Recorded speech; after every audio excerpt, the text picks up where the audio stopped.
All right, so I'm building our monthly discounted 555 short block.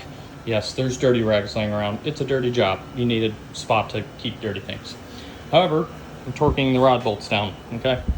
So every rod comes with hardware that they give you instructions on, and they recommend you to torque it to this value with this oil.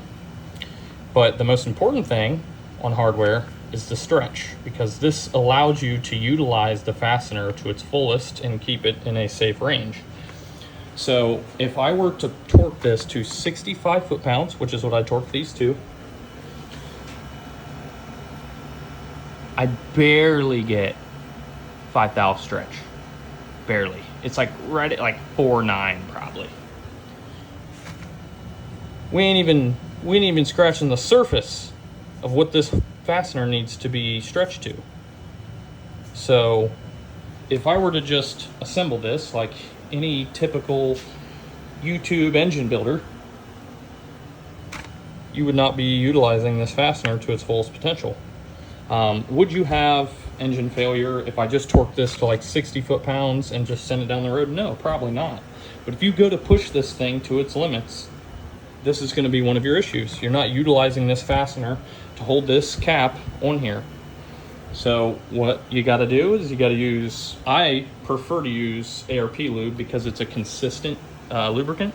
It calls for a specific oil. Obviously it calls for 30 weight oil, but I don't use that because I know what this does. Also, I measure the stretch, so it doesn't matter. I can use Vaseline on these bolts. As long as I'm measuring the stretch, it doesn't matter what you use on there.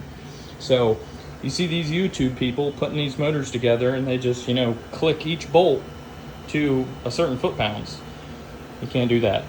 You got to stretch it for it to be right. You have to know, you have to document it. The other reason you document this hardware is because then you have serviceability. If I build this motor and 80,000 miles later this person wants to rebuild this thing, I can't know if this hardware is usable again unless I compare its return measurement to its original install measurement, because then I can tell if the fastener has given up the smoke. You can't really know unless you have that documentation.